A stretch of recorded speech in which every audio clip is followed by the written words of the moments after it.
Welcome to the Quiet Warrior Show, where we help top leaders find their pathway to incredible success and a lifetime of happiness. Here is your host, Tom Dutta, the Quiet Warrior. Hey everybody, welcome to the Quiet Warrior Show. It's Tom Dutta like butter. Man, I don't know what's going on in your part of the world, but we had a windstorm last night. I still managed to get some sleep, ready to go, and it's bright and sunny. It's funny how the world can shift. Welcome to the show. Before we get going and bring on our guests, I have an important announcement I'd like to make. So here we go. We've recently been recognized by Million Podcasts, a global platform used by PR and media professionals to track the world's most impactful shows. I'm proud to announce that our show has been ranked in 3 categories. First, we have been ranked top 100 life stories podcasts internationally.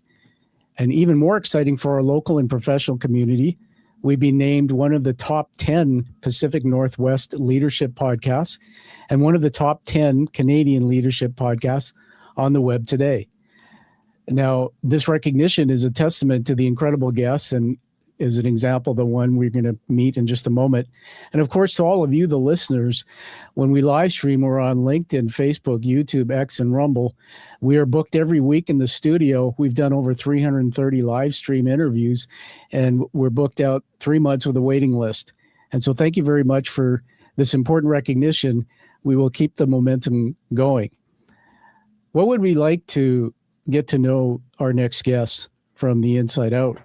Well, let me start off with what I call the show hook. We're going to get him on the screen here in just a moment.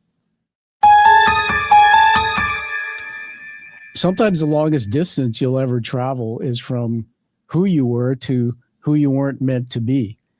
Today, I meet a man I once knew only by his success. A sharp suit, a confident handshake, the kind of professional presence that turns heads in a boardroom.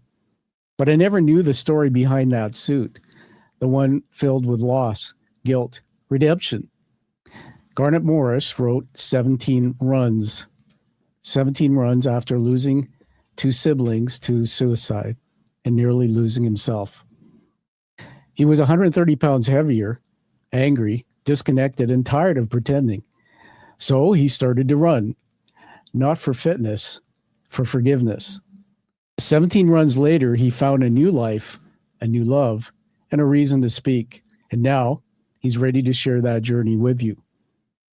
If you think success means never failing or never falling, listen to this story. It might just teach you what it means to rise.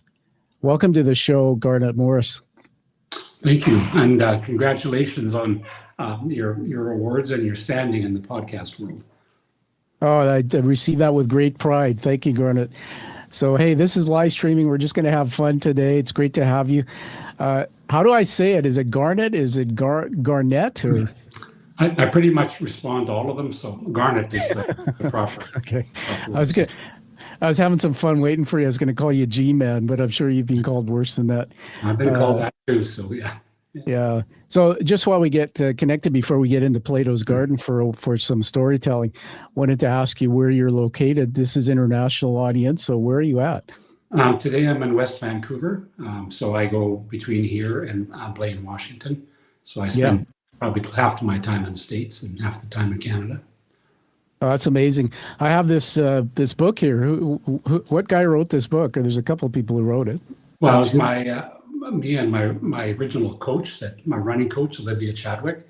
So she was we had this special connection, and so we usually were diving into all these aspects that we're talking about in the book, like within 2 minutes of every run. So it was a really unique journey. That's amazing. Training for a run in Kananaskis. Yeah, that's very cool. We will ask you throughout to feature it and hold it up. I'm just going to show it to the camera. There's a couple people on there. For those on the audio later, you won't see that. But the back of a book is packed with bios and things. I won't read that because we'll get into it in the story. So, hey, Garnet, are you ready to go into Plato's Garden and have some fun? Yeah.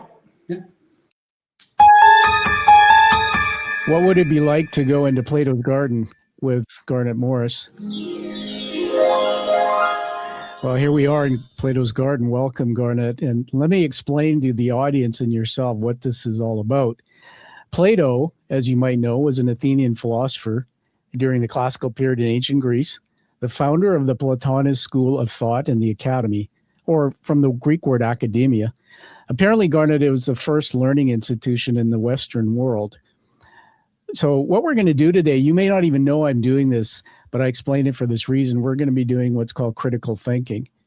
And that means that rather than just talking head and answering questions, we're going to weave stories through three different areas. The first one is macro, and we won't stay in this order, but macro, Garnet, is what was happening in the world around you that influenced the context of your work, so the global world. So, for example, if you had parents growing up in the Depression or you went through certain times in the world, it might influence your work. Second area is mezzo, what was happening in the industry or the sector where you've created your public work. And third is micro, and this is my favorite, Garnet, and it's all over your book. It's about you, the man. What was going on with you personally? And some of the guests I have take us right back to childhood. That's how fun it is. So we're going to just change the view on the screen here. So I'm going to throw out a question. We're just going to riff on it. So let's start with, why don't we start in micro? I'll call this the person beneath the persona. So you write that you were once angry, distant, 130 pounds overweight. What finally made you decide to stop running from your story and start running for your life? That was in Pearson Airport, late, plane landed late. I had meetings to get to. Had a big briefcase, towing a suitcase, and I'm walking along the airport and I'm sweating like a pig, literally. And that's what I said to myself. And it just has to stop. Wow. And so I finished off the trip and I went home and started. Yeah. How many years ago was that? So Pearson, I know, is Ontario, for the audience, Ontario, Canada, busy airport. How many years ago would that be? It'd be 30 years ago, 31 years ago. Goodness gracious. Do you sometimes look back at those pictures and go, my gosh, 130 pounds, that was me? I don't spend too much of my time looking backwards. I mean, I can use the stories to help other people, but I mean, I'm still moving forward. I still have lots to correct. And so, it's as you know, this is storytelling. So when I see you say something, it evokes something in me.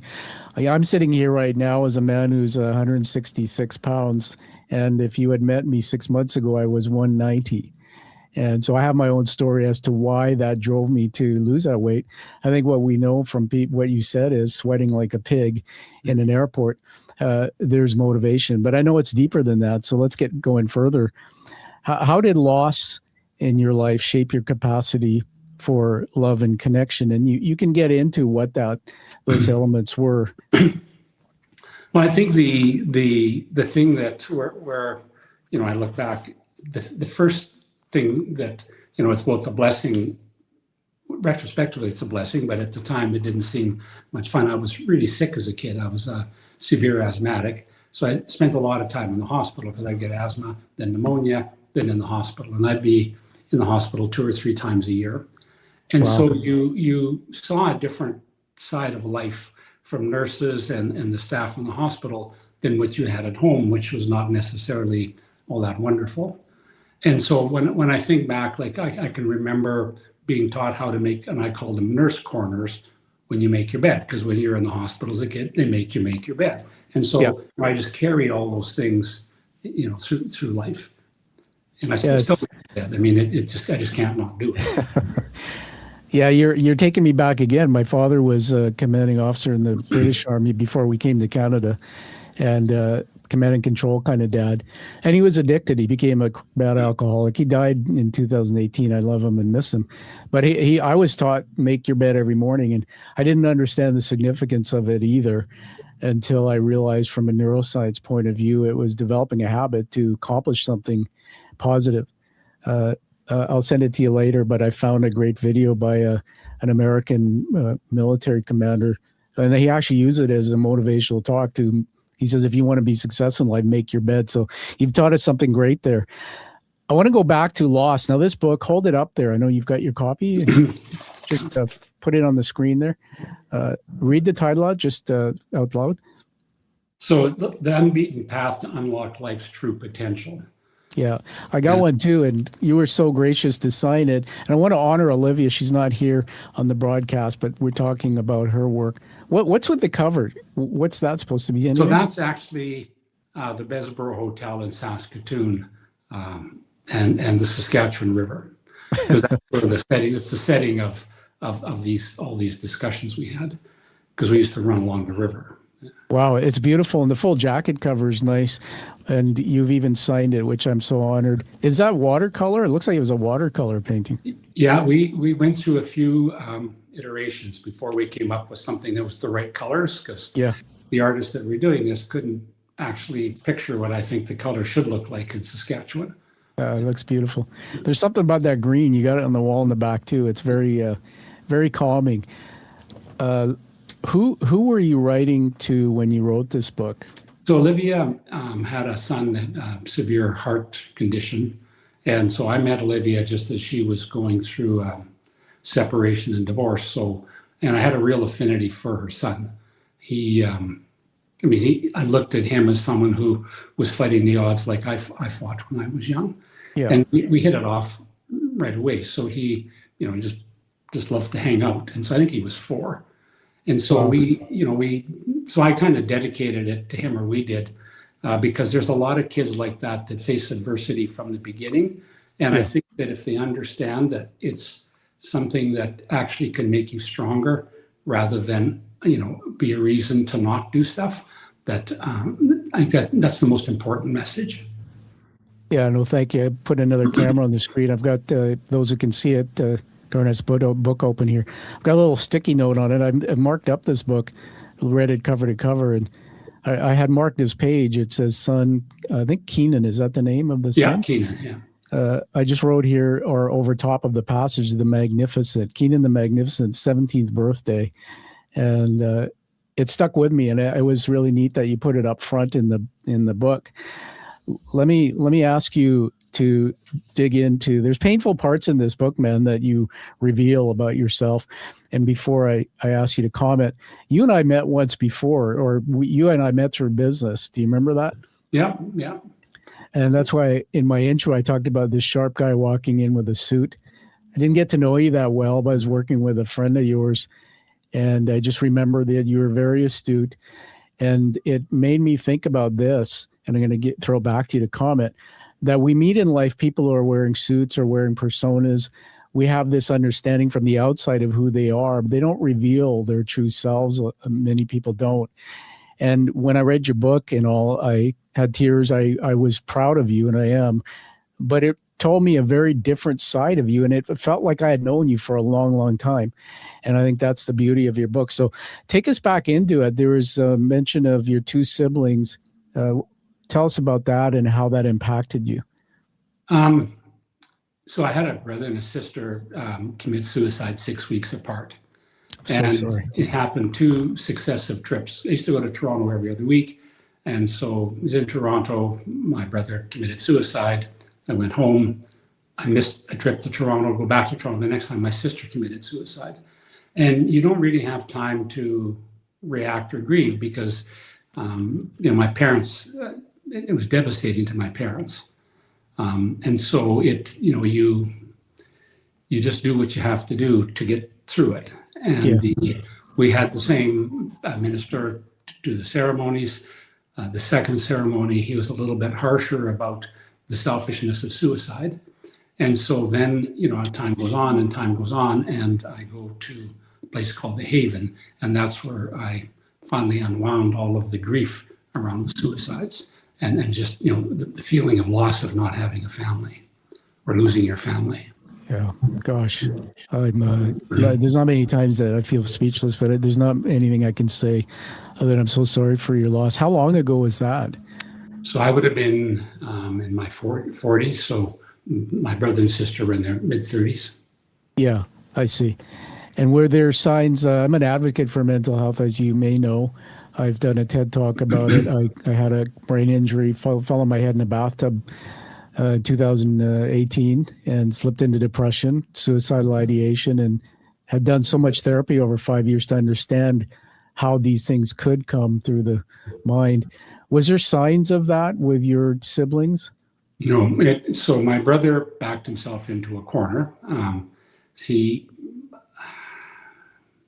was not one who followed the rules well. And my mother really bailed him out and bailed him out and bailed him out. And he finally, he got separated from his wife. He wasn't paying child support, and the story was on and on. And finally, he was going to be incarcerated for not paying child support. So he took the easier way out. And then my sister, that was the tough one. She was CRA. She was successful. She's a person, and she, I think, took it upon herself to take the blame for my brother not making the corner. And so there was no signs of her struggling anywhere, and she went and got painkillers and overdosed. And that's the tragedy of that one. And so you just, you just have to work through it. Sure. Yeah. Were you close with them in terms of relationship? My sister, yes. Not my brother, no, because there was no repairing that. And if you stay involved, you get dragged backwards with it. So we didn't have much to do with each other.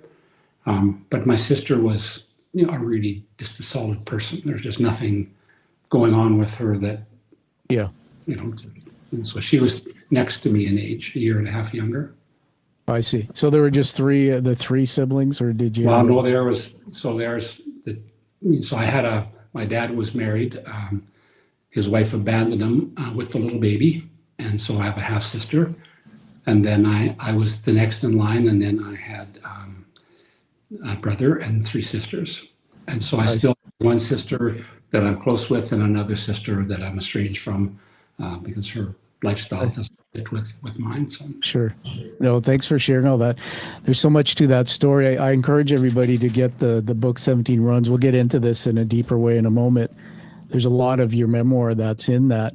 How hard was it for you to decide to write a memoir that was that revealing about these things? It was, I think, I wrote the book not because people should feel bad for me, but so that people can look at adversity as a really powerful tool for success. And it's when you start to think of adversity from that context, you can really start to move ahead. So, I mean, it was a series of coaches, a series of people that I met along the way that started to shift my whole focus and my whole philosophy around getting through life. Or not getting through life, enjoying life, I guess. Yeah, I mean, when I met you, and it's a long time ago, I thought you were enjoying life. I had no idea that this was.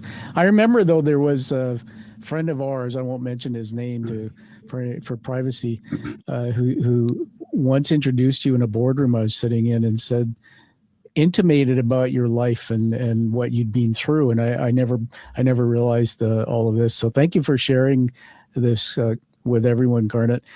In the memoir, or you can comment and correct me, there was this comment about anger. You were angry.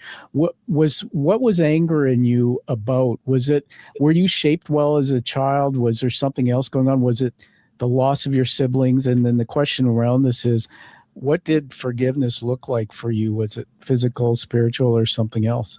So my mother struggled raising a child that was sick. And so my home life was not amazing by any stretch of the imagination. Yeah. I cover a bit in there, and some of it, like I have almost no recollection of my childhood, but my half sister, until she was sent away, did, and she gave me a good understanding. And so the anger that you kind of have is inside you. It's not like I was never abusive, aggressive, any of those things, but it's more kind of an anger at yourself, I think, or it's kind of hard to think. So I went through a couple of really transformative things. One was in business, or probably two different things at the same time, joining Strategic Coach, and the other one was meeting Willie Fournier, who was a consultant from Montreal, and he worked with a lot of First Nations. And so we were working with First Nations at that time with pension plans. And he really dug into values, and I started to unwind all of the stuff. And Yeah. then from there, I went to counseling and just different things and started to sort it out. And the Haven was kind of the last piece where, they really let it all out. I really let it all out. And since then, it's been feeling quite transformed. Yeah, it's an incredible story. Certainly, when I think about it, I try to put it in blocks of time. So where the transformation started with some of these conversations, you mentioned them just to us. How long ago would that be? Roughly? So it started at age 40. So I have my best fat person picture, which was in I guess November in Lake Louise. And there's a picture of me with a cigarette hanging out of my mouth. And looking a little bit like a Hell's Angel, and my eminence as my bigness, I guess. And you have the Lake Louise Chateau in the background. So that is the picture before the transformation. Wow, what were you doing at Lake Louise? Smoking cigarettes because my kids wouldn't let me smoke in the hotel. Hey, dude, and listen, man, Lake Louise has a big part of my heart. I haven't been there for a long time, but my wife and I, when we were engaged, I live in British Columbia, as you know, and we were driving in. Anna and I will celebrate 30 years in January. She's from just outside of Rome, born there, Italian, but being a Canadian. She's in the banking sector. That's where I met her. And we were in a rental car, driving to Lake Louise, believe it or not. We were driving just to go stay for a weekend, and proposed to her on the side of the road. I wrote down the mileage thing there. Can't find that, but we went, and the most memorable thing about that hotel, and you can comment anything you want on this, I was stunned by the lake. It was frozen, and they put us one night on a horse-drawn sleigh and took us around the lake. They gave us blankets. It was cold. It was lit up by the moon, and you could hear the ice creaking. And then they said at the end of the lake, when they got out there, these were two Clydesdales type horses, and there's maybe 10 of us on the sleigh, right? It's like, when we get to the end, we're going to get you all to get off while we turn it around. And somebody asked why that, and they said, well, if the ice cracks or something and we lose the sleigh. And I was like, but I never forget it. It brings moments. So I'm going to challenge you. You were there smoking cigarettes, but in that beautiful place, was there a moment or something memorable that left a mark on you, whether it's visual or something?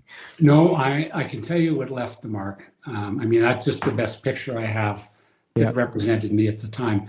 When I decided to change my health, I went to a doctor in Saskatoon. It was a locum, just a temporary doc. And she said, well, Garnet, I'll tell you what to do, but don't expect me to be your mother. And that was a transformative comment. It was a little bit humiliating, but it was really, really an interesting thing. So, amazing. Let's take a bit of a turn into Metso, the sector and the systems we operate in. I call it that as a theme. And correct me if I'm wrong, because this is what I knew from before, but you lead or led. I know there's other business things you're involved in, but you lead a successful financial service company. I think it was called Targeted Strategies, or still is. How has your personal journey changed the way you lead and relate to clients now? So I basically sold out Targeted to the staff, and I'm quite active in the U.S. in different segments, and a lot of other segments. But what the thing that I really want to focus on, and we talk about it in the book, are values. And so now I give talks on values to young people, because I think that strong values are the keys to success. So that's where you get your resilience from. That's where you get, this ability to overcome, the ability to be honest and at all costs. So that was the really transformative part. As part of losing weight, is that being honest with yourself and not. Yeah. Let me ask you, if you grew up, we have some parallels. So my father left home when I was 12, and my mom and dad split. I lost touch with my brothers. I had two brothers. And are values and belief systems generally shaped in you, in your opinion, from your first 5-10 years? If you lose that nucleus, how does one create values? Is it a picture on a wall? Because I just want to say this provocatively, that when I go into businesses, sometimes and I come from as a CEO pedigree. Sometimes you see value statements on the walls, and I always shake my head and go, somebody made those up and they want me to embrace them and understand them. I didn't have an input in them. I don't even know how to visualize and act them. So just talk more to us, because your book does a good job on this topic. Yeah. So we have a value statement for our family that we developed together, and it is our no matter what values. Okay. And so to give you an example, integrity is a value. So it's a no matter what. So I don't care if you like what I have to say or not. I'm not going to be dishonest in my statement. If it's really troublesome, I just won't answer. Loyalty. So, being willing to take a stand for somebody. And so that's our family value. So if our friends are in trouble and they're loyal as well, then we'll take a stand for them. And we have, and we've helped lots of people, and so forth and so on. So the values that we have are what drives you every day when you go to work, when you start a business, when you look at investing in a business, all of those things. And I think that you can develop them and hone them and improve them every day. I see. Yeah, it's wonderful. Let me just put the camera back on the screen here. Actually, before I do that, Garnet, hold up the book again, please, because we're going to use this to feature when we release it. Yeah, there it is. Love it. Great cover. Thanks. I'm going to put another camera up for a moment. So I'm on, you obviously know it inside out, but on page 68, everyone, in the book, the chapter's values are the core of a prosperous life. And there's a really cool saying there that stood out. It's a quote. It says, you who are on the road must have a code you try to live by. And then it says, teach your children, Crosby, Stills, Nash and Young. I love that. Were you a music fan, or was that just something I loved them as a band, and lots of others, but that song in particular resonated from the time I heard it. And really? It still brings tears to my eyes when I hear it. Yeah, I love it. So let me talk about ask you to talk about the structure of the book. I'm a published author, so I understand structure is important. Why did you write it the way you did? And what people won't know until they get it, and I want them to get it, is there's little stories from both you and your co-author throughout. Just talk about the structure, and then there's the word number 17 means something.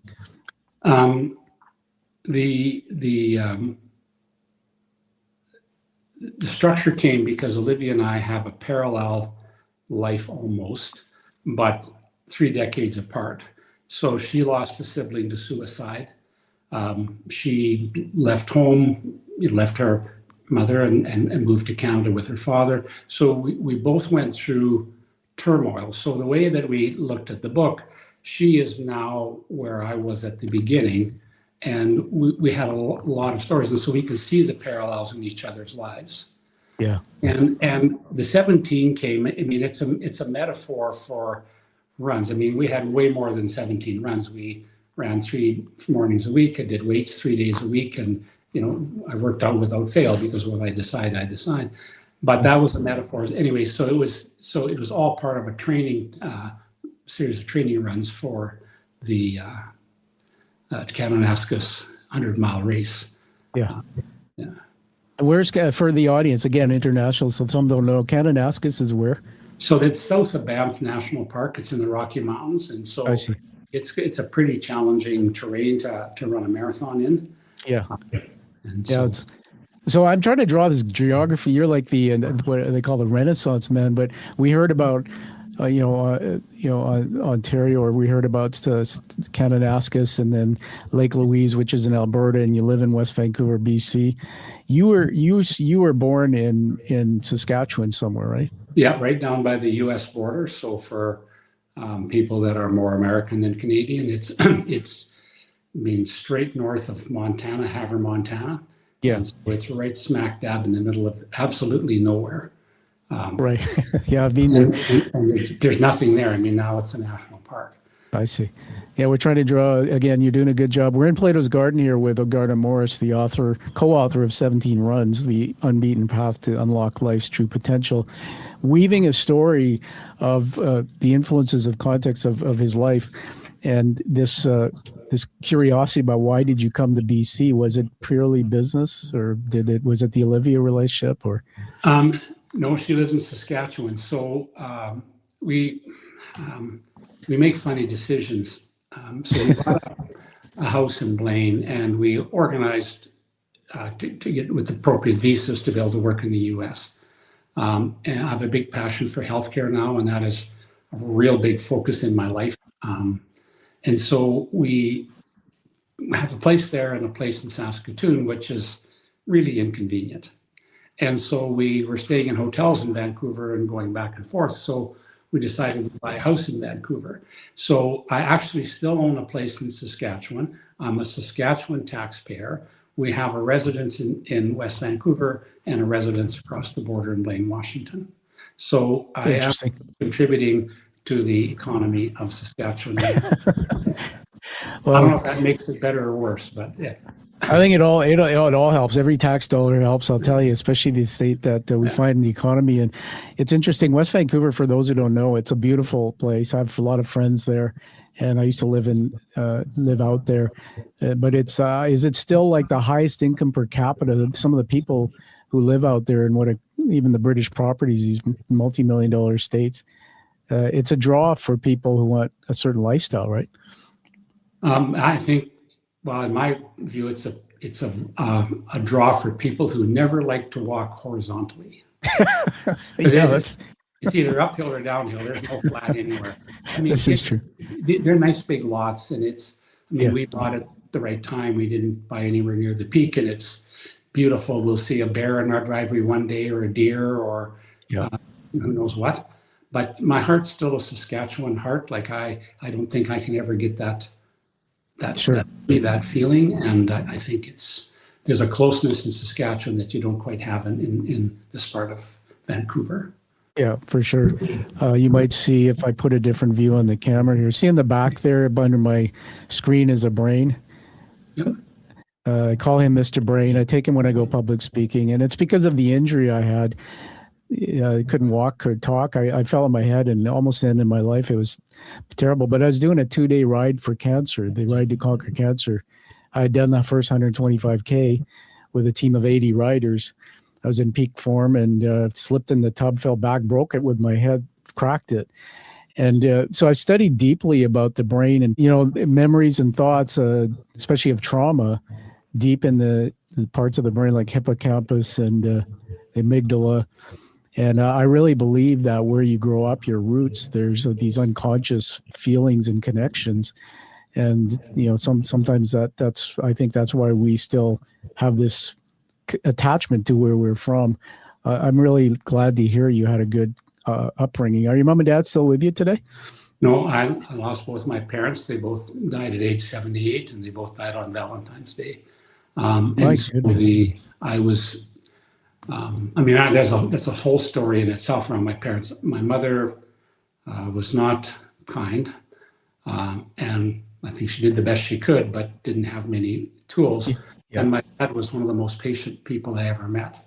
And so, but he had a lot on his plate. So I still have very fond memories of my father, and was with him when he died. And that's good. The church choir he was in came and sang to him as he was going, as he said to me, "Son, it's time for me to go meet my maker." And that's one of the most touching periods in my entire life, just to see him like that. Yeah, I can feel. I'm emotive. I can feel the emotion. That's remarkable. You've got so many interesting parts of the story. On the Valentine's Day, both parents.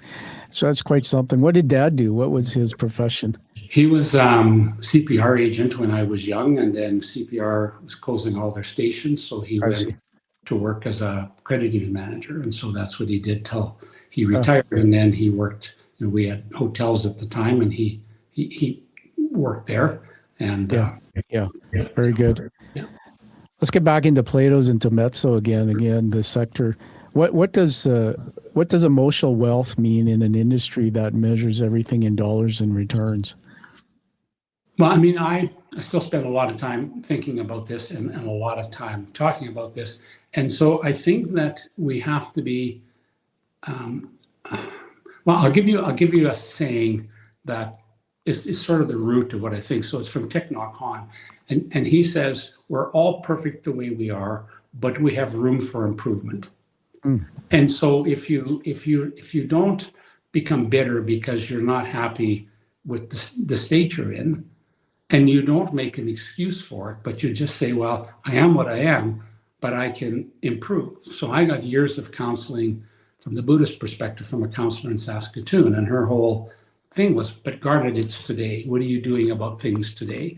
And so, I learned to start to always be moving forward, to always be positive, to look past the things that need to be looking past, but never to make an excuse for myself for not doing what I'm supposed to do. Yeah, I'm sure you've had feedback from people that you're a remarkable person to have that mindset. I think that of you just from reading the book and hearing you. It's very hard because of the negative bias a brain has to stay positive. I feel that from you, especially after everything that you've done in your life. You mentioned this strategic coach, and I've thought about this. And has vulnerability ever been a competitive advantage for you? And in strategic coach, I remember they use the term unique ability, but would you see that as your unique ability? I'm definitely an empath or a vulnerable person. And I think that the phrase that I've used to describe it is, you have to earn your way out of my trust, not earn your way in. So I start off by trusting you, but I'm very intuitive. If you're dishonest, you just won't be part of my life. And I think that by having that philosophy, when you meet people along the way, they instinctively feel a connection to you because they're not doubted at the outset. They have to earn that doubt. And so I know I'm very, very introverted, but I know literally thousands of people, and I've built so many interesting friendships around the world. And I think it's because I start off that way. Yeah. There's definitely, that's a gift. I interviewed a doctor of psychology recently. You'll see her on my show. It'll be released at some point. And she talked about hypersensitive people. And she actually has a quiz on her website. But apparently you're born hypersensitive. In terms of empathy, you're not born that way. Some people have it and some people don't. But I did some research on this in my doctorate I just worked on, and they say you can teach somebody to be empathic if they're not naturally. So for example, you can show them a situation that here's somebody who slips on a banana peel and falls down and hurts their leg. This is what you do. You put your hand out, see if you can feel them and help them. So has it always been that you're empathic? Because something doesn't line up in my mind when I hear that. And then there was anger and all these challenges you had. No, I've been that way my whole life. And one of the things that I did as part of relearning who I am and all, I did all these personality tests. So I'm an INFJ. Empathy is my number one in Strength Finder. Anywhere you go, you find that resonates. And I mean, I used to try to take something to the teacher every day at school in grade 1 and grade 2. And if I forgot, I'd go racing home. I couldn't go to school because I was worried how the teacher would feel if I didn't, and so I can trace this back to when I was interesting. Yeah, no, I'm glad you clarified that, because I think we have to honor you with the amount of self-development work you've done. I'm impressed that you've done personality science. I'm an ENTJ, I think, in Myers-Briggs, and I have what's called a blue personality, so I live through intimacy. All right, are you having a good time so far? Can we keep going? I enjoy this, and okay, awesome. I love talking about personalities. And yeah, nice. So you always said Strength Finders. That's one of the things that I've learned I have to do myself is find my strengths and limitations. And so, what's one of your greatest strengths, in your opinion? I think that it's the greatest strength, but it's also a conundrum. So empathy, drive, and my other one is ideation. So I'm not creative, but I'm really good at putting disparate ideas together. So that was how I was successful in insurance. That's how we view things in our businesses now and in healthcare and all that. And it just means that everything has a place to fit with something else. And Yeah. so you'll meet a person and you think about how they fit or where they fit. You see an idea, so you'll see. So I'm studying robotics right now because I'm trying to understand what's going to happen with robotics. And you start to see how, oh, you start to weave the ideas together, and it makes life really exciting. Yeah, you just actually just described again Plato's Garden, which is I read a book by a fellow named Timothy Morton, and he talks about the mesh, how meshing together all our thoughts. So I can think about the sky above and the ground I'm standing on, but critically think about all those thoughts and find the way they mesh a deeper meaning. You seem like a very highly curious man, a very highly intelligent man, but very curious. I think that's definitely a strength. Let's get back into Plato's.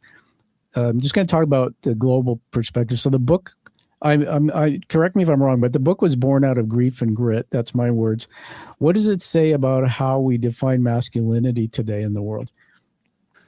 Oof. So I don't actually think about males and females in a lot of ways. So if you look at my executive team, predominantly female, high achieving females, I'm very, very aware of ego, and ego is not something that has a place in my world. And so I like people that can really work together. And so I think that masculinity is like trying to describe weather in a sentence. Like it's like I'm a guy, like so that's fine. I'm masculine because I'm not feminine, but and then what? And so I really look at people again. The ideation thing is, what is it that we can accomplish together? Yeah. And I don't like the things I see now are disturbing. Interesting. Teaching moments right there with Garnet Morris, everybody, about masculinity. Come back and listen to this segment. Here's the thing I thought about. My brain went on a journey that I've worked with a lot of women and obviously men. I'm married to obviously my wife, who's a manager in the banking industry. And I've discovered throughout my career the term transformative and transactional leadership. And I believe that women do this really well, better than men. And I've said this publicly, even when I ran my companies, that women use the part of themselves that's emotion. They can connect to you in different ways than sometimes men, because we're taught don't cry, don't be tough. The pathway in the brain that I understand to change. I'm not going to change. If I read your book and I talk to you, I'm not going to change my direction and my behavior, Garnet, unless there's some emotion. You trigger something in me emotional. And so I like what you said. I think women are great leaders. They're missing in the boardrooms and in businesses. But I really wish men would get off their high horse and stop being so tough and realize it's okay to show vulnerability. It's okay to say something that opens you up to risk, because in leadership, that's a strength. What do you think about what I said? Well, the way I look at it, I guess men are going to have to wake up. The high horse they're riding on is not going to have a ranch before long, because as you look at, as we move from so when you meet a guy, the first thing the guy asks the other guy is, what do you do? When a woman meets another woman, they say, how many children have you? So it's, if you take away the what does you do part, and guys are scrambling, I mean, AI and robotics changes white collar work, not just blue collar. I mean, it changes it up and down. So that's going to change that thing. What do you do? But it isn't going to change how a woman functions, which is that. So I think we all better learn how to be a little bit more compassionate and get a lot better of understanding of each other, because I think we're going to have a bit of a challenging time ahead as we go through what perceived to be the next industrial revolution. Yeah, I think that's a great statement you made, and I have to say, I put up on the screen again the book. There's a picture that I got from your team, but one of the ways I think that people can do what you just said is by sharing stories. telling stories when we tell the stories about our life and ourselves. And that's what you've done so well. Everybody, I'm going to do a shout out for the book and just encourage you to get it and write a review for it, because author's work's not known unless they write it. Here's something I'm going to brag about on your behalf. Man, when I took the jacket off, guess what I found underneath? A beautiful cover that looks like the jacket. Very few books are like that. They're cheap and they don't have. So kudos to you, man, for doing that. This is like a keeper for the shelf. So I really like the way that looks. And by way of advertising, it's in Spanish, Portuguese, and Hungarian. Really? Wow. Good. Because I have friends that speak those languages first. And it just seemed to be, if I really wanted the book to have an impact, that I have to go. That's great. Get it written for them. So do you have did you, in the jacket, did you put a mustache and a sombrero on your picture? So it just looks the same, only it's hard to tell Portuguese from Spanish. I have to use Google Translate to make sure I keep them separate. Yeah, that's great. What was it like collaborating with a co-author to write this book? We cried a lot because we were walking through these periods in our life, the things that have happened. I mean, there was more than one time in the runs where we stop and give each other a hug because the conversations got so intense from an emotional perspective. So I had an objective when I asked Olivia to co-write the book, because we had this affinity, is that she can use this as a stepping stone to go where she wants to go in life, because she's young kids and so forth and so on. So that was my purpose, and it's the same purpose for other young people. I mean, that was always who my target audience was young adults that are just figuring life. Yeah, I like it a lot. There are little strategies, the little hacks. So there's little stories from both of you, and then little strategies and hacks. So it's relatable, but it's also something that everyone can put as a reference book on their shelf, and especially leaders in particular. I want to go back and just throw something at you to talk about. When I feature a book on the show, I do a bit of research, read it, and write some notes. So this is what I think the meaning of your book is, and a little bit about the structure. I'd like to hear from you, what you think. So I just wrote here the 17 runs, Garnet and Olivia Chadwick, combine memoir and mentorship to tell a story of rebirth through pain. It's about trauma and truth. There's metaphors in it. And there's this removing one brick from the wall that separated you from authentic living. I love that. The parts of you, like your siblings, those are all in there. This thing about releasing shame and reclaiming purpose, we can ask you to explain that. And her young son became a reminder of why life is worth fighting for. There's something deep in that. And in the structure part, what stood out for me was as I mentioned, all the anecdotes and things, but it was the reflections on mental health and leadership I thought was very helpful. So just anything you want to say about what I said, tear it apart, correct it, anything you want people to know about the book further? My passion is young people. And so I mentor 4 or 5 young people that from different areas that I work with, both male and female. And I really believe that the essence of the book, to sum up everything you said, is overcoming and actually having the tools to overcome. So when you want to overcome a situation, you have to, first of all, decide that you're going to. Yeah. And then you're going to have to decide what tools you might need. So I would have gotten nowhere had I not met the coaches in my life. But at the same time, I had to decide I was humble enough and to be coached, because I didn't know everything. In fact, I knew absolutely nothing. And I'm more aware of what I don't know than what I do know. And I still find coaches everywhere in all kinds of aspects. Yeah, thank you for that thought. I think interesting about coaching, I've met people who love coaching, and then I've met other people, particularly at high levels of leadership that I've met. And I was one of these where when I first I worked for a Canadian company around as part of an $8 billion market cap insurance company. I don't know if you know that about my background, but the company was global. I ran the Canadian side of it. And they offered me a coach as part of my integration into my team, and I didn't want it. And I remember my coach started working with me, and this is a true story. We were in a boardroom one day, and she just started trying to break me and giving me feedback. And she said, "You're so successful, guy, but you kind of grandstand. It's a bit about you." And then she said something about my dad, and I welled up, I teared up, and I broke.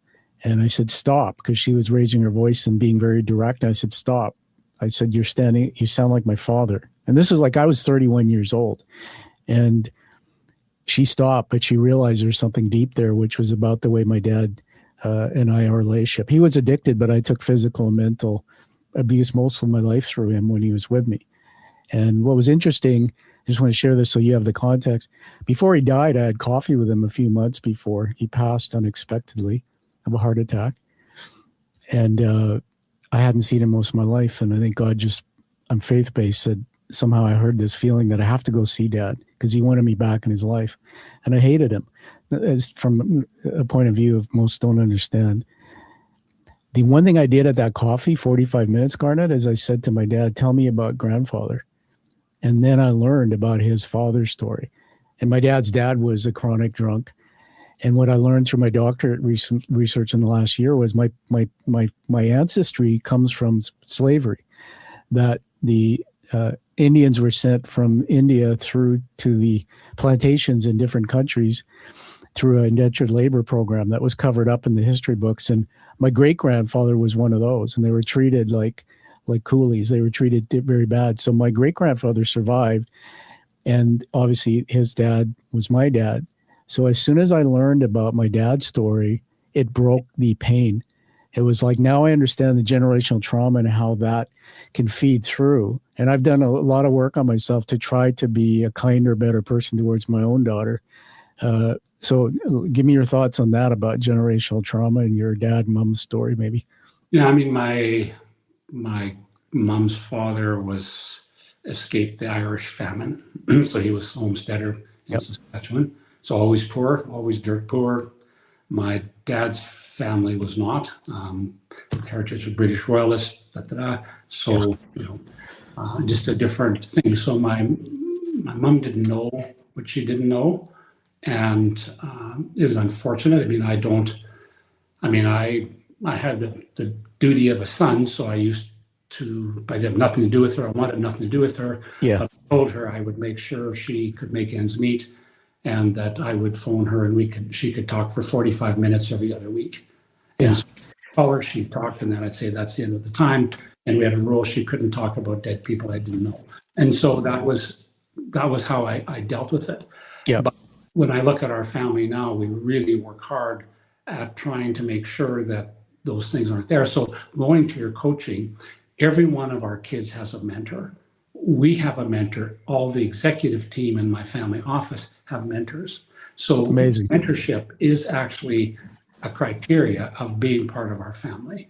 I love it, Garnet. In my team, I'll say this to you, and I say it to everybody else. I have a counselor or like a psychologist.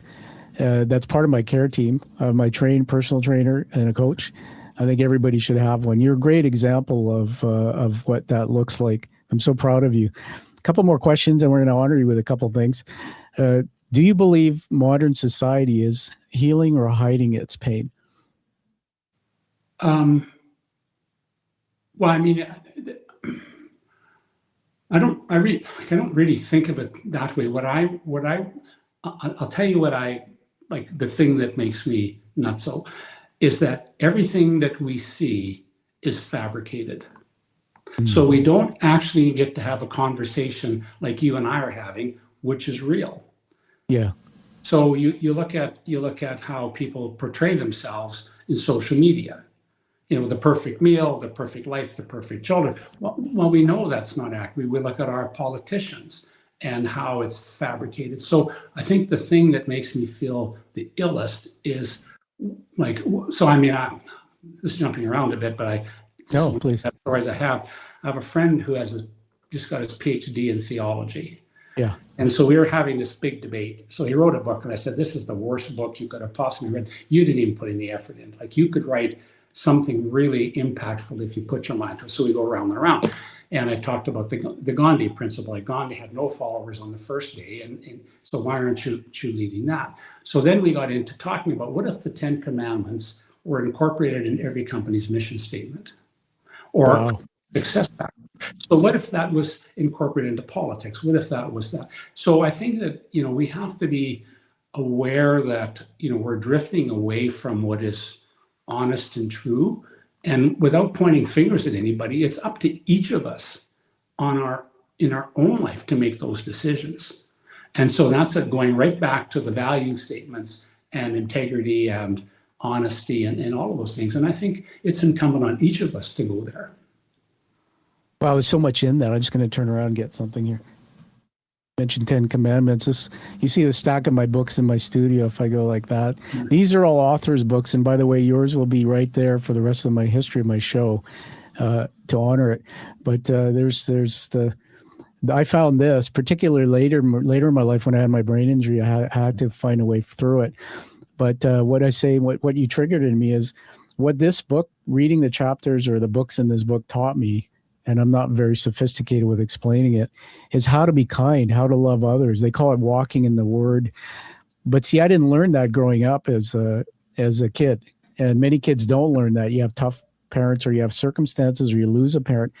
And this was part of my mentorship, as well as what you were saying about coaching. When you say you coach youth or kids, how old would that be roughly? So 19, 22, 30, 45. Wow. Like various. And so, and I'm just taking on another one. So the thing that I get, so I have a coach, a young lady from Scottsdale, and she gives me great hope for the future. Just tremendous level of drive. Yeah. And I coach a couple other young men, and they give me great hope for the future because they're very focused on designing devices to detect heart disease. Like they're accomplishing things in the world. But then I say, well, how do we hold those kids up as examples for the kids that are just drifting? And how can we make a difference? So I'm speaking at a big event in Boston, in June, to the 4,000 kids that want to become doctors. And the whole purpose is to talk about resilience and how you need to develop resilience to go through life today. So I'm really going to go kind of all in to try to help young people just learn the basics of, how to get through the tough corner. That's how do they come to you? Do you do people refer, or do you seek them out, or? No, they phone me. I mean, I get a few people. And of course, yeah. I mean, when people dig in really to who you are, I know the background of your life and career, but you know a lot of people. This thing about identity, I just want to touch on this because you triggered it. I mentioned my doctorate. I actually just submitted my thesis in July, and I'm being examined in February.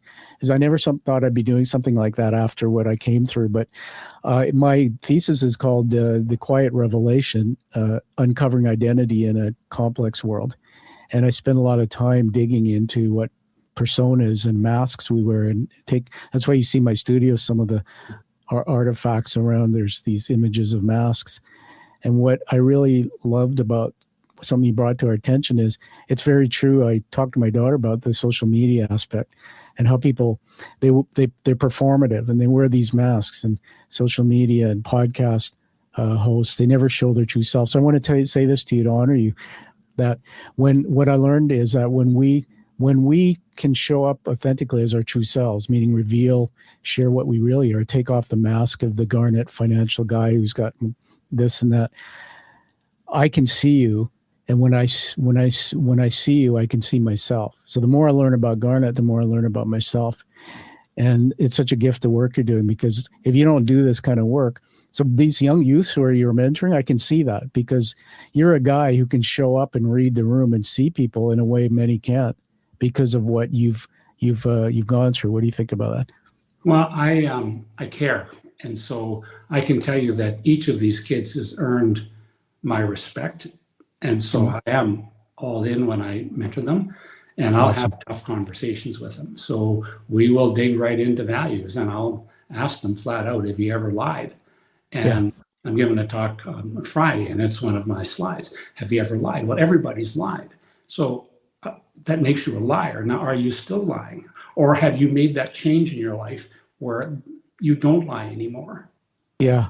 Because if goodness. you don't like the feeling of being called a liar, then like think about that. Yeah. I think we're born liars. Hey, have you ever told a lie? Nope. Oh, I just lied.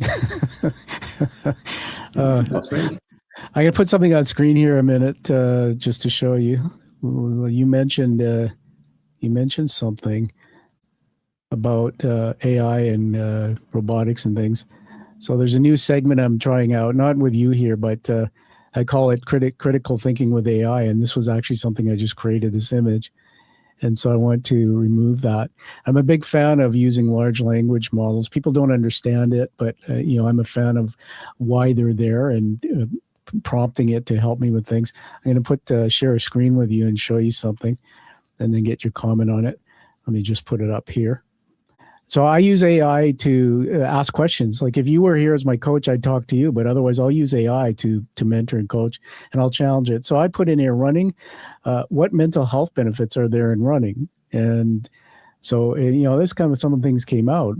Well-documented mental health benefits from running. Look at the list there. Reduces stress, anxiety, improves mood and emotional regulation, helps with depression, mild to moderate, builds resilience and mental toughness, improves focus, clarity, enhances sleep quality, supports identity and self-esteem, encourages connection when chosen. So there's a lot. When I read your book, it wasn't just about the 17 runs, but it was about mental health. So I'm going to throw this question to you in macro. If you could reshape how we talk about mental health in Canada or in the world, where would you begin? Well, I think there's two kinds of mental health. And I think there are people who actually have a health issue that is there, like, that their brains have a different form. Yeah. And there's self-induced mental health issues from things that we do to ourselves or positions we take. And I think that we have to first teach people that, if you get depression because you spend half your day on social media, well, then the easiest thing to do is to stop. Yeah. And I have a story. A young guy phoned me and said, "I really want to talk to you. I want a minute. I've heard a lot about you." And so the first bit of conversation, he says, I'm worried I drink too much. I said, "Well, that's a really easy one. Just stop." He says, "Well, what do you mean just stop? I have a lot of fun when I drink." "Well, actually, it's bothering you. So just stop. Like, why? What problem are you solving by drinking? It's worrying you. So just stop." Like, I just stopped drinking. I stopped drinking when I was 20. No big deal. You always got everybody else's car, That's interesting. I didn't know that about you. The stop drinking for alcoholics is not as easy, but I know my dad, when he died, I have to say this because I've talked about his drinking, but he was 23 years in AA. And for some people, I've read a lot of research on alcoholism, that there's a whole percentage of the population, as you might have suggested, that are having drinks, but for the wrong reason. I've had a stressful day, so I got to have a glass of wine or a scotch. And I always ask myself this question, Garnet, and you triggered this thought, that when I do have a glass of wine, my wife's Italian, so we need to enjoy some wine once in a while. I'll always ask myself now, why are you having this? And I learned that alcohol does really funny things to the brain, but it numbs pain.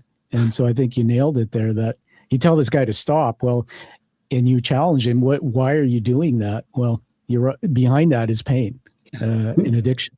And so from there, if you're struggling with addiction, you need coaches, and the coaches exist to help you combat, an addiction. So, But the first thing you have to decide is you're going to deal with it.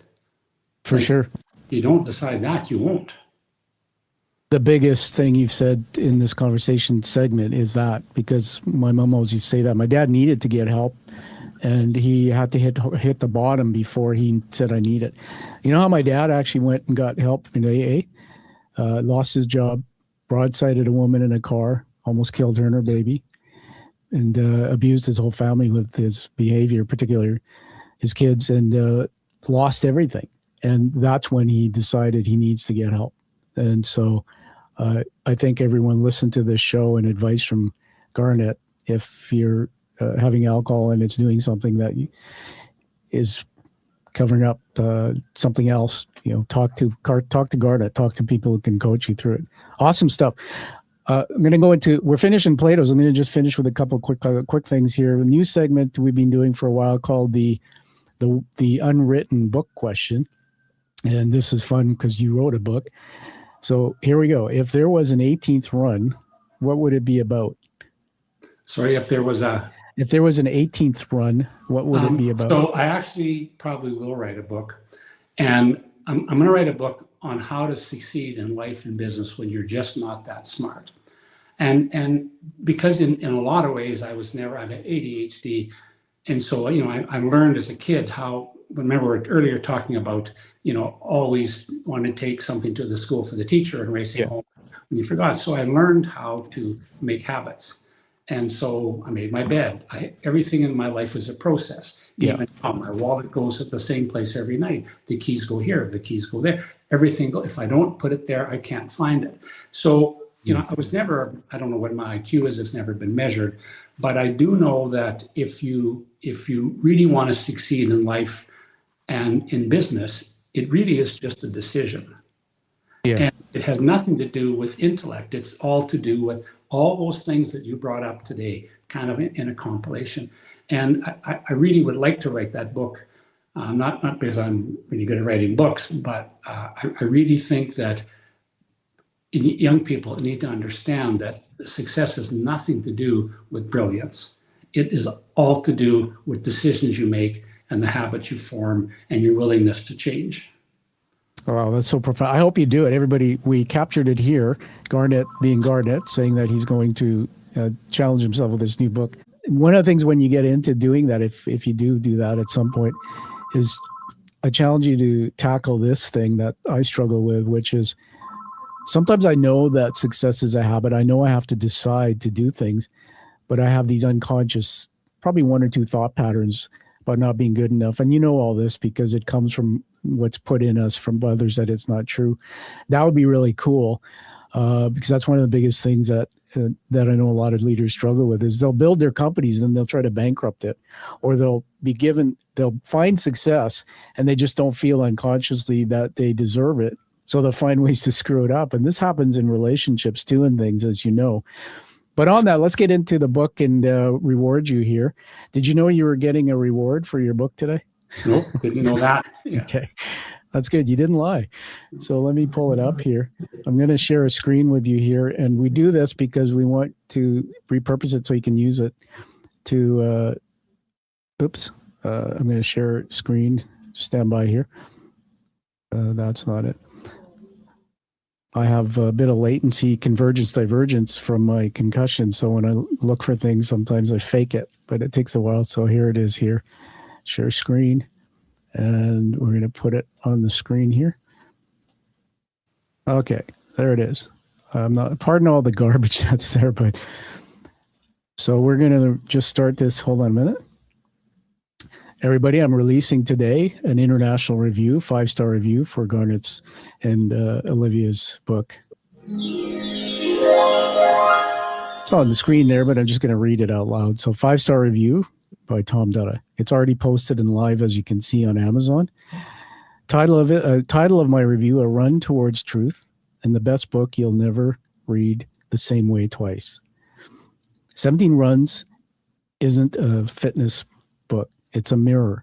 Garnet Morris and his co-author Olivia invite us to lace up and confront the weight we carry, both seen and unseen.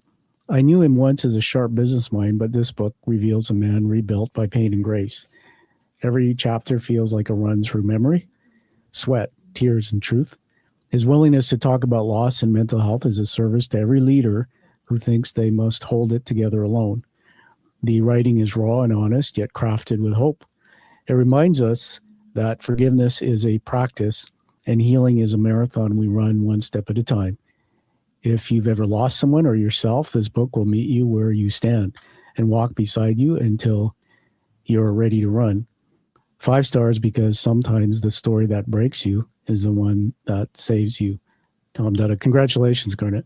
Well, thank you very much. I really feel that you and I have a significant affinity for thinking through the tougher things in life, and I really enjoyed having this conversation. You do, and I'm gonna.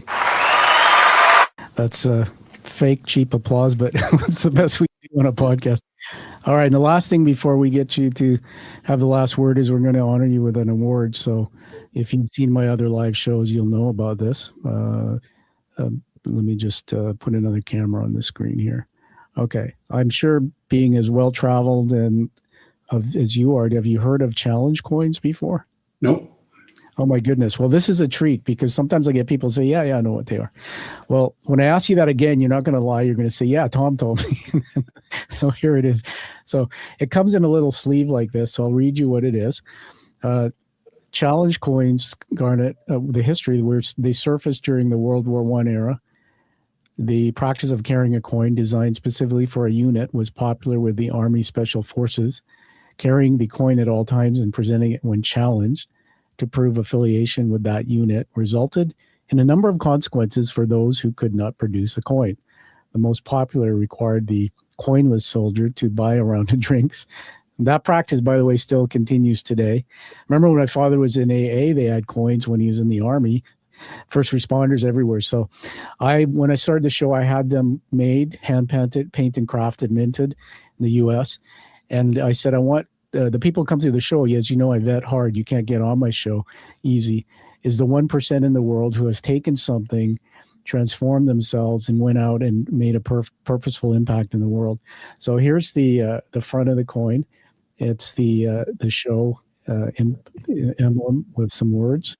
The back is, I'm biased, but it's my treasured The Hero's Journey narrative by Joseph Campbell about the journey we take that you've been on, really, where you go and experience pain, but then go seek and find and come back as a shaman, a guide, a coach to help others. So welcome to the Quiet Warrior community. Well, thank you. And what is your PhD in? You didn't say that part. I mean, it's what's the... Yeah, so it's a doctorate. And let me just remove this off the screen here. And it'll be in the repository when I hopefully graduate, and I'll get you a copy. It's a doctorate of public work. So the program itself is for people like you and I who have made an impact in the world. So say you've written a book and you've made an impact. In my case, I've written 3 books. I've done 300 podcasts plus. I've built an education company to coach and train people and being an executive before that. And I also do something which I didn't talk about with you. I do prison ministry. I go into prisons and sit with inmates and have them read books to their children, then we record it. So what you do is it's transdisciplinary. So you basically will take your public work and then they'll mentor you, the professors, but they guide you and they allow you to go transdisciplinary across disciplines and research. So my research is rooted in psychology and neuroscience, psychotherapy, a little bit of science. And so what I'll do is I've read 230 articles and books, and I'll read something. It's really hard, especially with the cognitive issues I had. But then you go back and they say you critique your work. So you have a conversation with your book through the lens of your research. And what's come out of it is a thesis on finding identity in a complex world. I'll reveal it to you, that I've come up with a new framework that I'm trademarking. I might want to get you to mentor me and talk to me. I don't have a mentor this close, but it's something I want to bring back into my public practice that I think could change the world in educating and leading.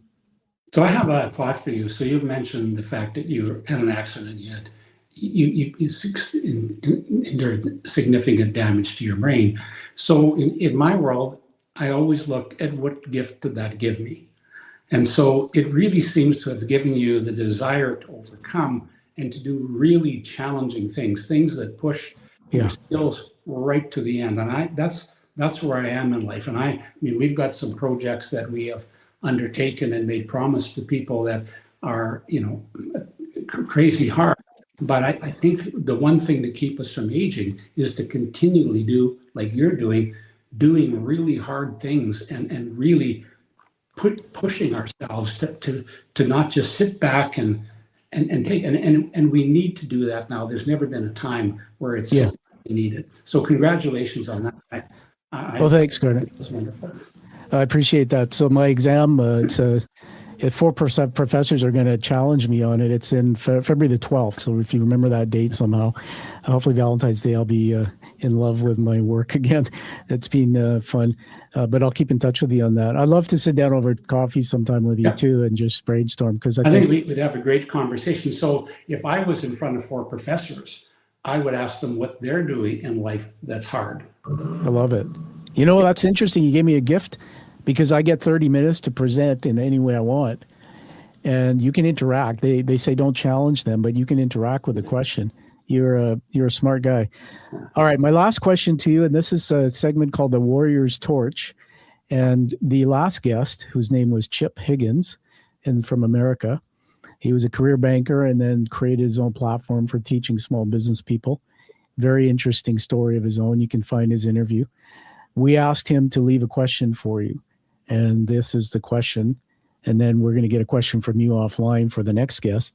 So let me find the question here. You may have touched on some of this, but just anything you want to say in addition. So here it is from Chip. Is there an event or experience that unexpectedly changed the course of your career? Yes, and I can tell you what it is. I mean, there's more than one, but the one that jumps right off the page, I met the CEO of the Mississippi Hospital Association.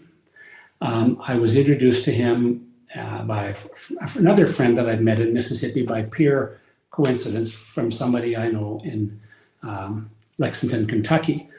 And when I understood the challenges of living in Mississippi, I came up with a plan to launch a campaign to help everybody in Mississippi eat healthier. So we are underway, and we put together a team and stuff like that. So I mean, I'm being transformed on a monthly basis. So I tell people, you know, I'm 71. I have no short-term memory. So everything I do in life is based on what happened today. That's awesome. I can give you another round of applause. There you go, Chip. I asked Chip to watch this and see it back. So that's very cool. Again, it's an example of what you said. You're always thinking and doing things to make the world better. So that is cool. I can't wait to hear how that project goes. Before I ask you where to get a hold of you, you talk about your team. Just paint a picture. You don't have to mention everybody's name, but you have a company, but you have this team you talk about. Just paint a picture of what that is. So we run everything through a family office. So, you know, we have more than 30 healthcare investments around North America. We have some very active ones. We own a medical clinic in Vancouver. We just opened another one for women's health. We have probably the most definitive approach to women's health in North America.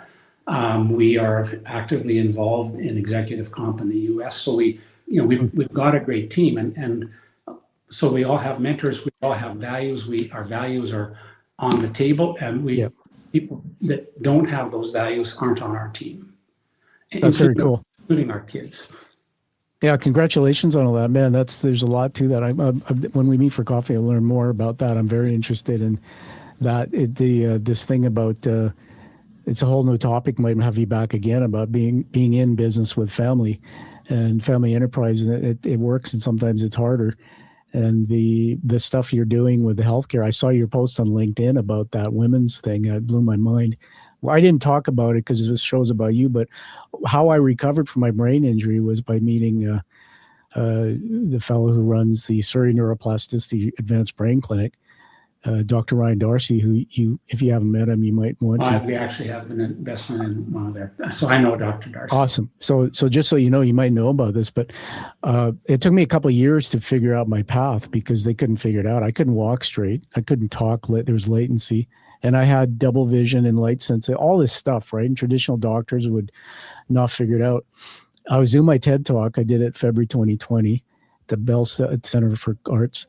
And Ryan was standing behind stage with me because he was doing his TED Talk. And I was very sick Garnet. I actually wasn't well, but I wanted to do it to tell the story of mental health and my injury. So hopefully you'll see it sometime. And he looks at me, he goes, Dutta, he says, Tom, he says, I know your story. You should get your butt into our clinic. And I dismissed it.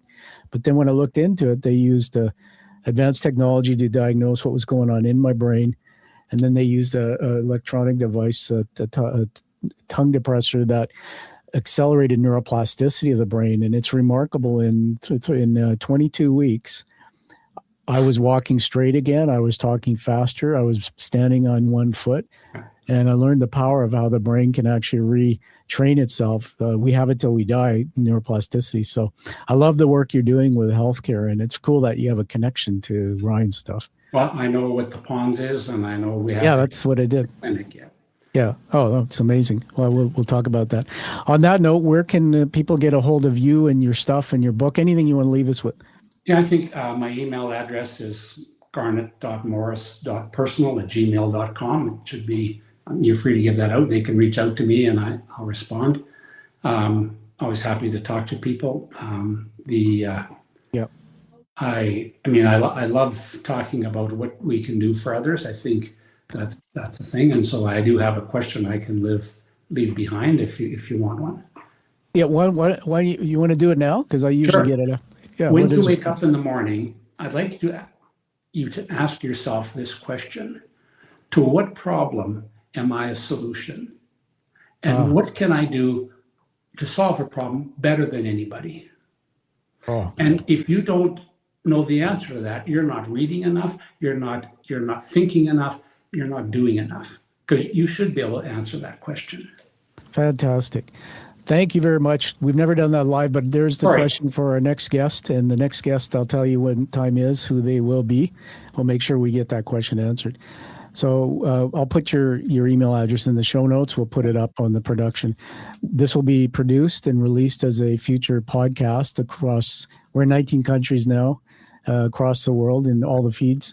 Also as a YouTube premiere video.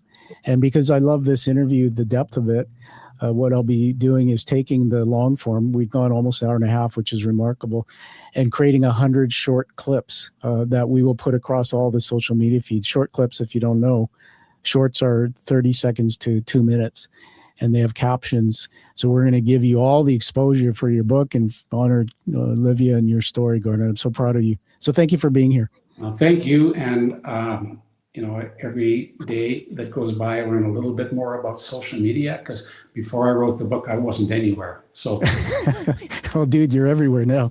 Yeah. That's a blessing, not a curse. All right, everybody, find your true purpose and passion, like you've heard here from Garnet Morris, and live the life that you deserve, but live the life that you desire, and find out what you're here to do, as you just heard from Garnet. And we'll see you all next week on the Quiet Warrior Show. Thank you so much, Garnet. Yeah, thank you, Tom. I really appreciate this a lot. It's been a great conversation. All right, stand by. Don't go away. Thank you for listening to the Quiet Warrior Show. Create is a motive-based leadership development firm. www.kreat.ca.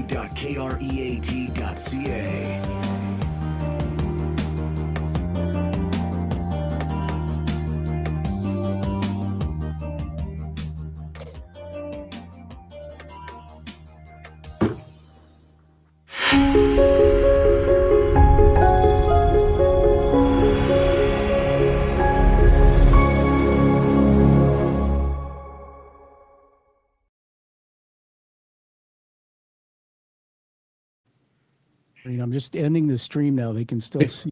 So ending stream on the dashboard.